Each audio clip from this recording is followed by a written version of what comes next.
Have you ever wondered how far you'd go for revenge if you were the one betrayed? Michael didn't utter a word when he caught his wife, Sarah, in the arms of another man. Not because he wasn't hurt, but because he already had a plan. A plan so devious, no one could have seen it coming.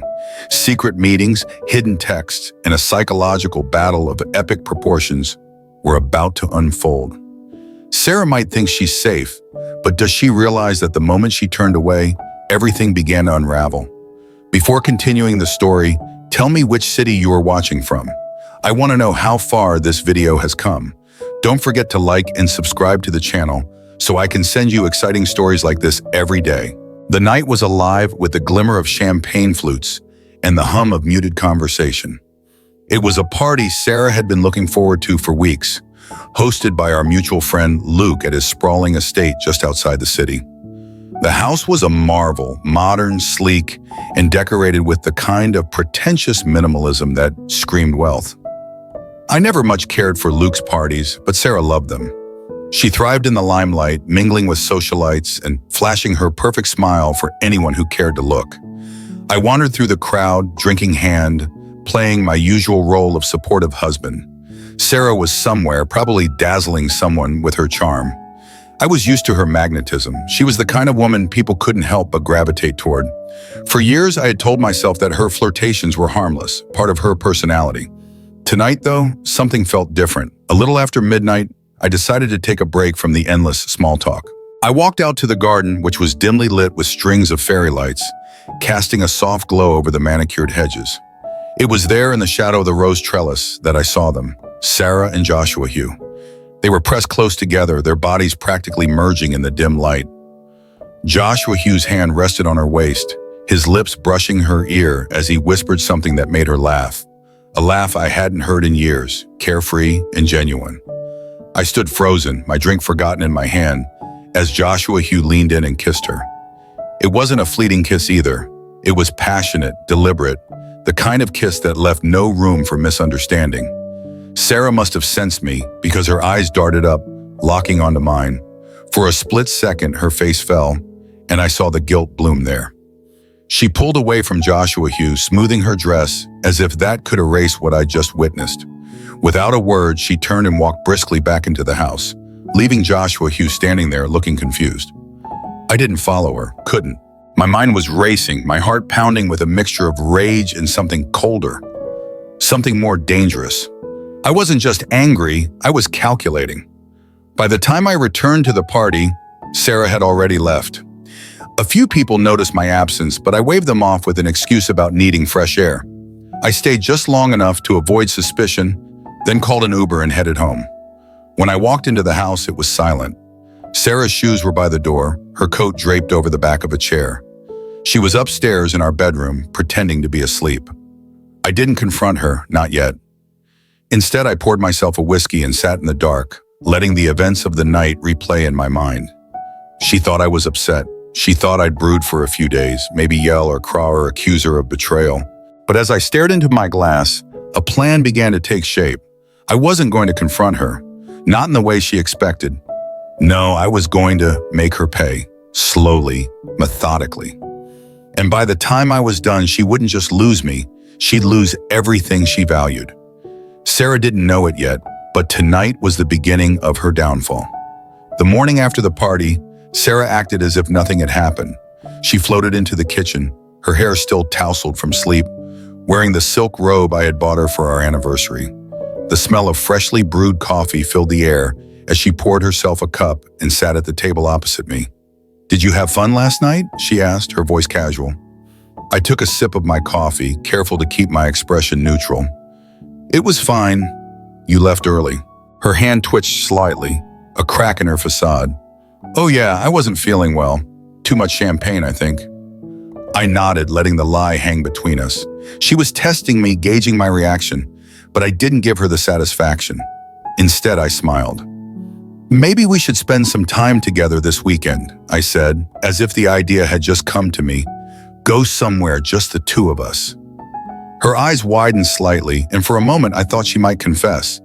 But then she smiled back, that perfect practice smile. "I'd like that." Over the next few days, I began piecing together the evidence.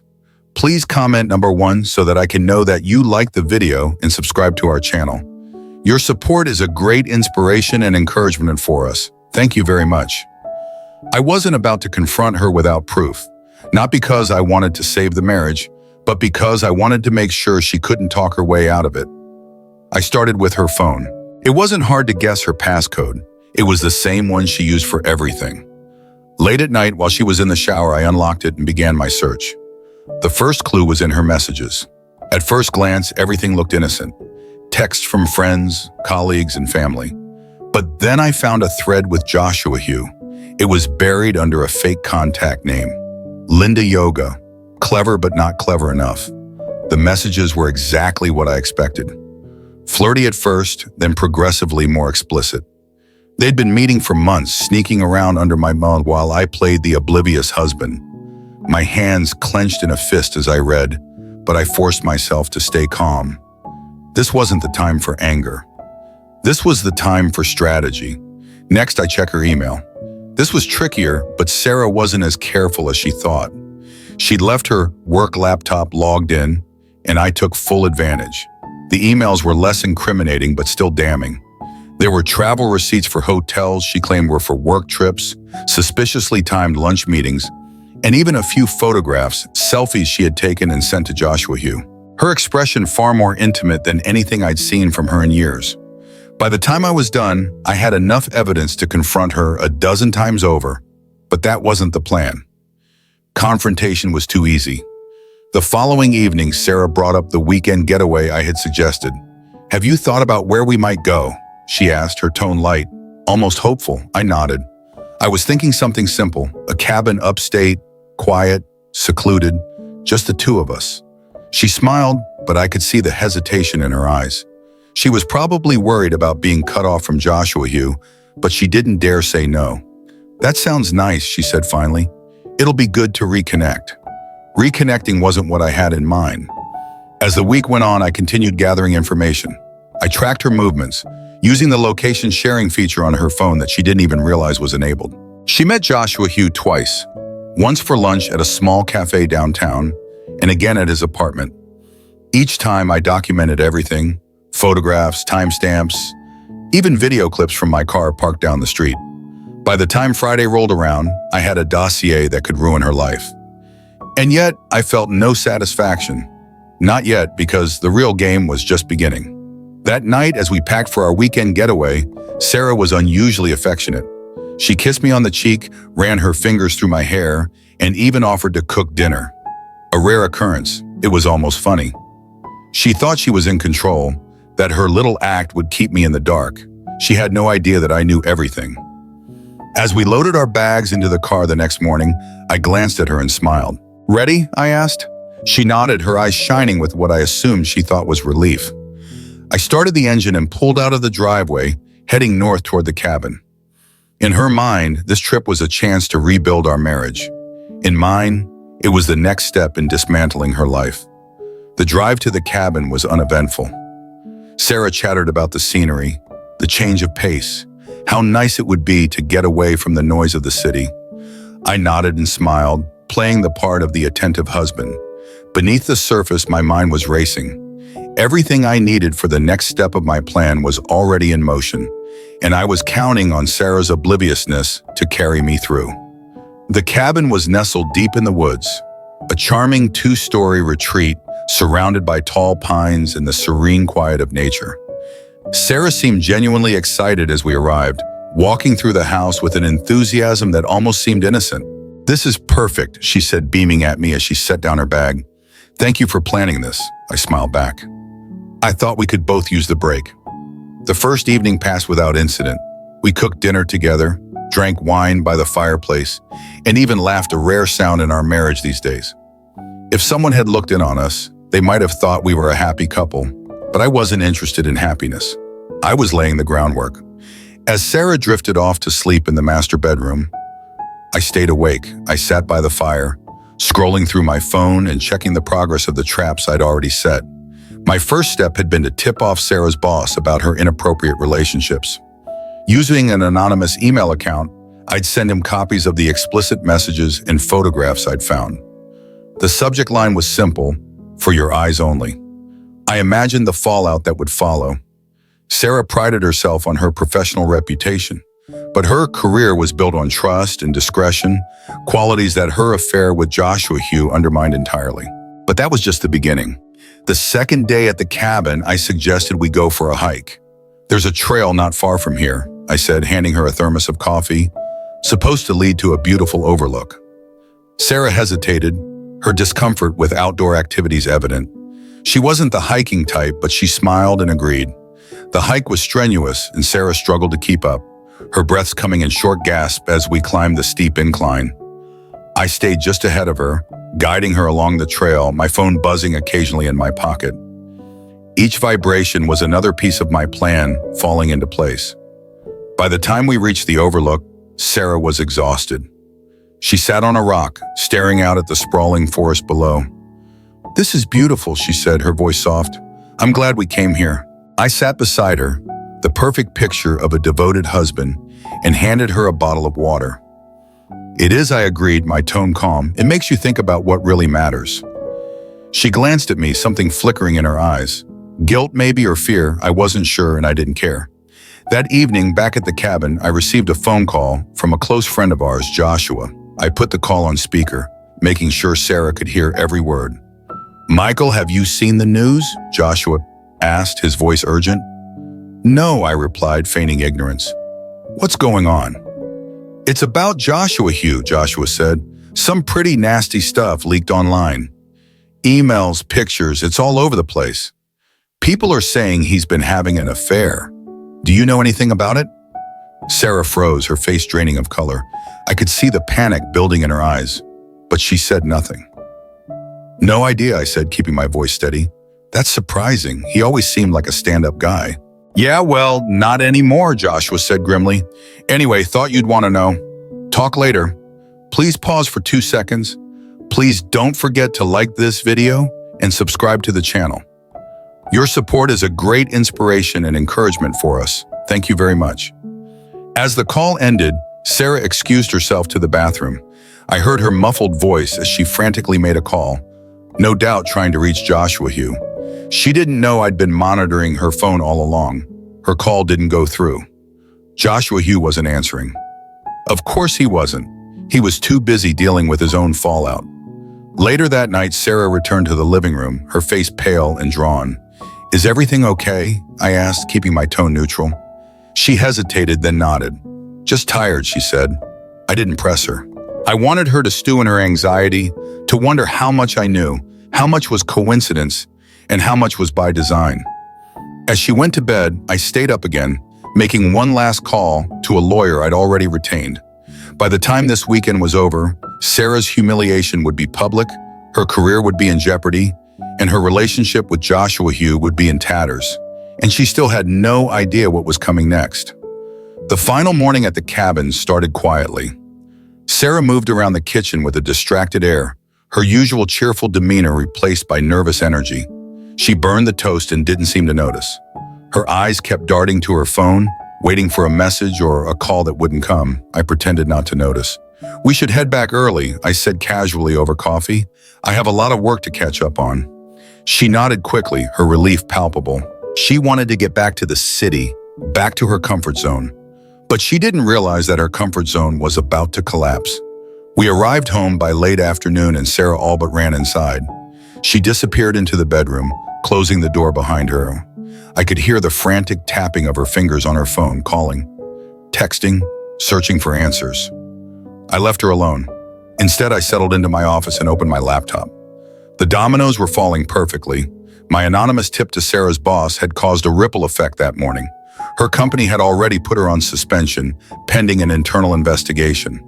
Joshua Hugh, meanwhile, had been forced to step down from his position after his affair with a married woman. A detail I'd made sure to emphasize in my email to his board of directors became public knowledge. I knew Sarah would eventually check her work email and discover the suspension notice. I didn't have to wait long. Her scream of frustration echoed through the house a few hours later. I found her sitting on the edge of the bed, her face buried in her hands. "What's wrong?" I asked, feigning concern. She looked up at me, her eyes red. "It's work," she said, her voice trembling. "There's been a misunderstanding. Some things leaked, and they're blaming me." I frowned, sitting beside her. "What things?" She hesitated, clearly debating how much to tell me. "Just emails, photos?" "This is not what it looks like." I tilted my head, my expression carefully blank. "What does it look like?" Her silence was damning. That evening, I convinced Sarah to come with me to a charity gala we'd committed 2 weeks ago. She was hesitant, her nerves clearly frayed, but I insisted. "It'll be good to get out," I said. "You can't let work stress control your life." The gala was exactly the kind of event Sarah usually loved. Glamorous, high profile, and filled with people she wanted to impress. But tonight she was a shadow of her usual self. She barely smiled, her eyes darting nervously around the room. I excused myself halfway through the event, slipping into a private corner to make a final move. My contact at a local gossip column, a sleazy but reliable blogger who owed me a favor, confirmed that the article was live. The headline was brutal. "Power couple crumbles. High-profile affair rocks elite social circles." By the time I returned to the ballroom, the whispers had already started. I watched as phones lit up, the news spreading like wildfire. It wasn't long before people began glancing at Sarah, their expressions a mix of pity and judgment. She noticed too. Her eyes darted around the room, her panic building with every passing second, when one of her closest friends approached her with a sympathetic but pointed question. "Is it true?" Sarah froze. "I don't know what you mean," she stammered, but the damage was done. The ride home was silent. Sarah sat stiffly in the passenger seat, staring out the window, her hands clenched in her lap. I said nothing, letting the weight of the evening settle over her. When we got home, she finally broke. "Did you know?" she demanded, her voice shaking. "Know what?" I asked, keeping my tone even. "About the article, the photos, everything." Her voice cracked and tears streamed down her face. I shrugged. I saw it when everyone else did. Her face twisted with despair, but I felt nothing. No pity, no regret. This was what she deserved. The next morning, Sarah woke up to more bad news. Her suspension had escalated to termination, effective immediately. Her personal bank account had been frozen. Another step I had orchestrated through our shared financial planner, under the guise of protecting our assets. She spent the day locked in the bedroom, frantically calling anyone who would listen. But her calls went unanswered, her messages ignored. Her friends, her colleagues, even Joshua Hugh, they'd all abandoned her. By evening, she emerged pale and defeated. She looked at me with pleading eyes. "Michael, I don't know what to do." I looked back at her, my expression cold. "Figure it out." For the first time, the reality of her situation seemed to hit her. She wasn't just losing her reputation, her career, and her affair. She was losing me. Sarah was unraveling, and I could see the cracks forming in her once perfect exterior. Days passed, and she barely left the bedroom. She spent hours on the phone, trying to salvage her reputation and career, but it was no use. Every door she tried to open was slammed shut. The next phase of my plan involved ensuring she had no safety net to fall back on. While Sarah had always enjoyed the lifestyle our dual incomes afforded, she wasn't as involved in our finances as I was. She had no idea that I had quietly transferred all our joint savings into a separate account weeks ago, leaving her with nothing but the illusion of stability. When she finally attempted to use her card for an online purchase, no doubt retail therapy, to soothe her battered ego, the call came almost immediately. "Michael," she yelled from the living room, her voice shrill with panic. I walked in, feigning confusion. "What's wrong? My card isn't working," she said, holding it up as though it were a broken toy. "I just tried to make a payment, and it was declined." I frowned. "That's strange, let me check." Sitting at the kitchen table, I pulled out my laptop and logged into the account. Or rather, I logged into the empty shell that I'd left for her to see. "Looks like there's a hold on the account," I said, pointing at the screen. "It must be the bank. They've been cracking down on fraud lately. I'll give them a call." Sarah slumped onto the couch, holding her head in her hands. "What else can go wrong?" she muttered. I almost laughed. The following day, I put my divorce attorney in touch with hers. Sarah had been too preoccupied with the chaos in her personal and professional life to realize that I'd already filed the papers. When the courier arrived with the documents, she stared at them as though they were in another language. "You're divorcing me?" she asked, her voice barely above a whisper. I nodded. "I think it's for the best." Her eyes filled with tears, but she didn't argue. What could she say? She'd ruined everything, and deep down, I think she knew it. The next few weeks were a whirlwind of legal proceedings. Sarah fought for what she thought she was entitled to, but she quickly realized that I'd been one step ahead of her at every turn. The house? I'd already refinanced it in my name. The car? It was leased under my company, leaving her with nothing but her personal belongings. Her once flawless credit score plummeted as I strategically redirected our debts. She hadn't noticed before, but many of the credit cards were in her name. She assumed I'd been paying them off, but I'd stopped months ago, allowing the balances to balloon. Now, with no income and no access to the accounts she once shared with me, she was drowning in debt. One evening, I found her sitting at the kitchen table, staring at a stack of bills she couldn't pay. Her shoulders were slumped and her hands trembled as she picked up the phone, only to hang up again a moment later.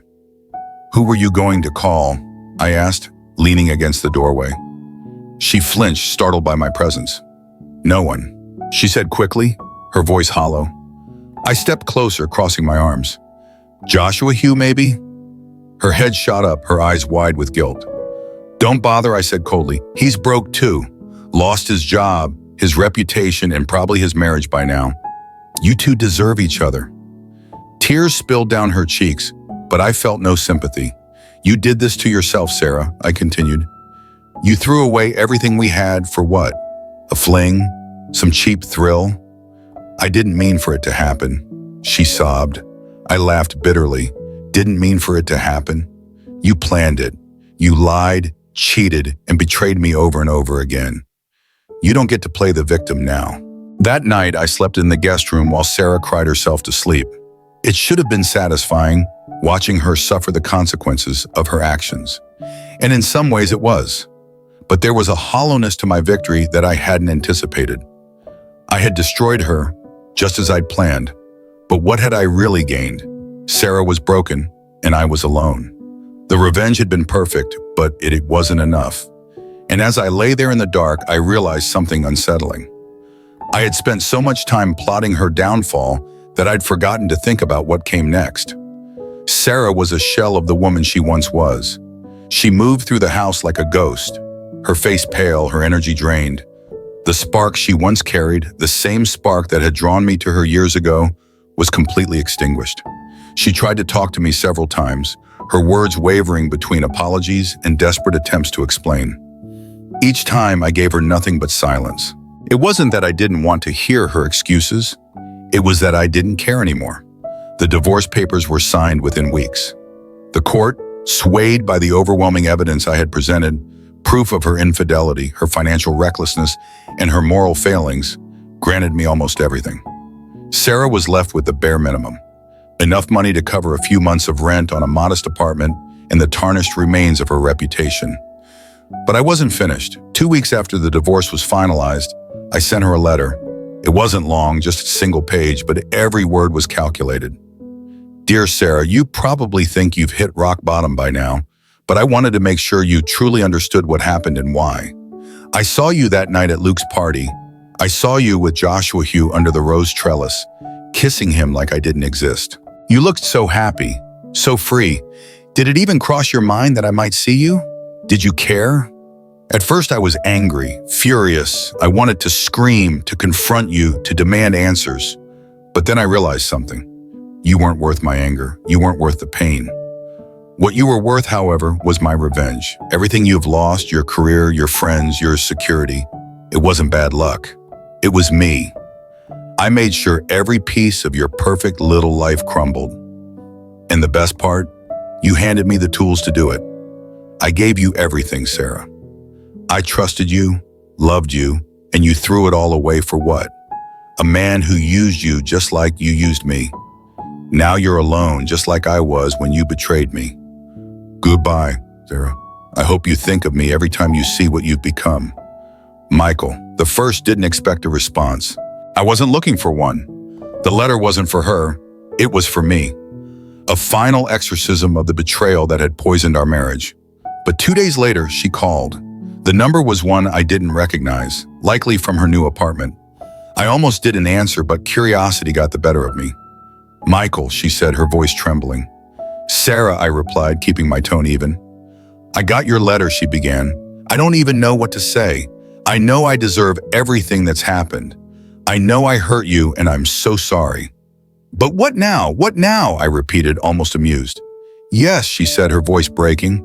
"You've taken everything from me. I don't have a buato, a home, a life. Is this what you wanted? To destroy me completely?" I was silent for a moment, considering her words. "Yes," I said finally. "That's exactly what I wanted." There was a long pause on the other end of the line. Then in a voice barely above a whisper, she said, "I hope it was worth it." And then she hung up. Her words lingered with me more than I cared to admit. At first, I brushed them off as the desperate plea of a broken woman. But over time, they began to gnaw at me. Was it worth it? The answer should have been simple. She betrayed me. She destroyed our marriage. She deserved everything she got. But the truth was murkier. In my quest for revenge, I had become someone I barely recognized. Calculating, ruthless, cold. I had one, but at what cost? Months passed. I heard from mutual friends that Sarah had moved to a small town upstate, working as a waitress to make ends meet. Joshua Hugh had vanished from the social scene entirely. As for me, I tried to move on. I threw myself into my work, my hobbies, my friends. But no matter how much time passed, I couldn't shake the hollow feeling in my chest. Revenge had been sweet, but it wasn't fulfilling. And in the end, I realized the truth of the matter. Revenge doesn't heal wounds, it just leaves you bleeding in a different way. Thank you for watching till the end. If you enjoyed the story, make sure to hit the like button. The story of Michael and Sarah is much more than a simple tale of betrayal and revenge. It serves as a profound and eye-opening reminder of the cost we pay for holding on to hatred and vengeance.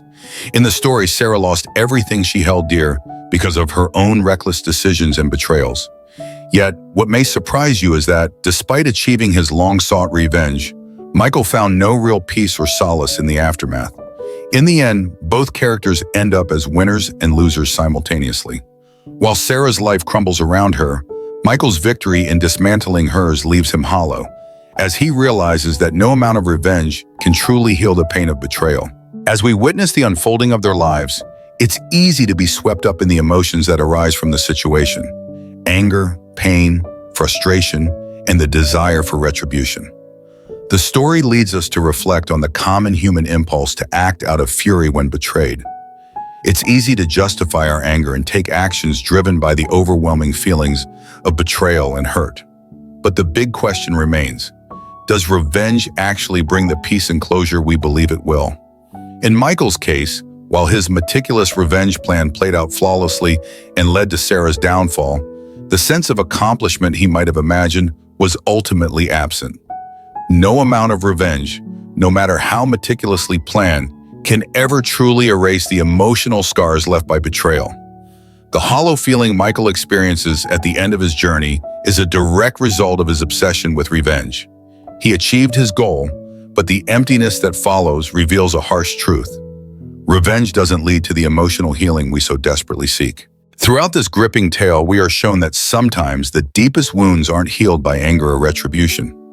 Instead, it is regret and forgiveness that have the power to truly heal the soul. Holding on to hatred only continues the cycle of pain and suffering, not just for the one who is wronged, but for the one harboring the resentment. For Michael, while the desire for revenge might have seemed justifiable at the time, it was ultimately an act that chained him to his anger, preventing him from truly moving on. And for Sarah, her actions were driven by selfishness and thoughtlessness.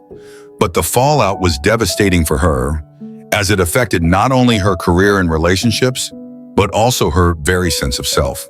In our own lives, each of us has faced moments of pain and disappointment, some of which may have seemed insurmountable at the time.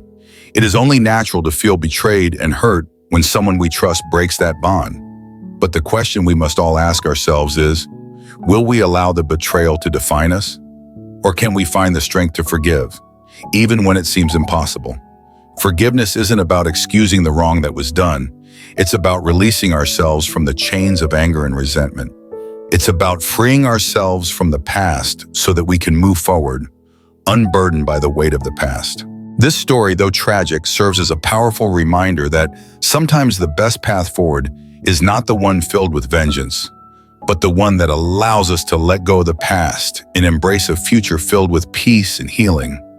Revenge may feel satisfying in the moment, but it rarely delivers the lasting peace we seek. It is in forgiveness, both for others and ourselves, that true healing begins. And so, as we reflect on the events of Michael and Sarah's journey, we are reminded that life is complex, and our actions, whether driven by love, anger, or pain, have consequences far beyond what we may realize at first. We are all capable of both great harm and great healing, and it's up to each of us to choose the path that will lead us to a better, more peaceful life. Thank you so much for joining us on this emotional and thought-provoking journey. We hope that this story has left you with something to ponder, perhaps a new perspective on how we respond to hurt and betrayal in our own lives. If you found this story captivating and would like to see more compelling narratives like it, please don't forget to hit the subscribe button and turn on notifications. By subscribing, you ensure that you won't miss any of our latest uploads, filled with gripping and thought-provoking stories that challenge the way we think and feel. We truly appreciate your continued support, and we're excited to share more heartfelt, emotional, and insightful stories with you in the future. Your engagement and feedback are what keep us going, and we are always eager to bring you more content that resonates with you and speaks to your own experiences and thoughts. We value the community we are building together, and we hope to keep growing and sharing with all of you. So as we wrap up this video, we want to thank you again for being part of our journey. Your time, your attention, and your support mean the world to us. And as we look forward to the future, we are eager to bring you even more stories that inspire, challenge, and touch your heart. Please stay tuned, stay curious, and remember, healing, peace, and growth are always possible, even after the most painful of betrayals. See you in the next video, where we'll continue exploring new and exciting stories together. Don't miss out. Hit that subscribe button now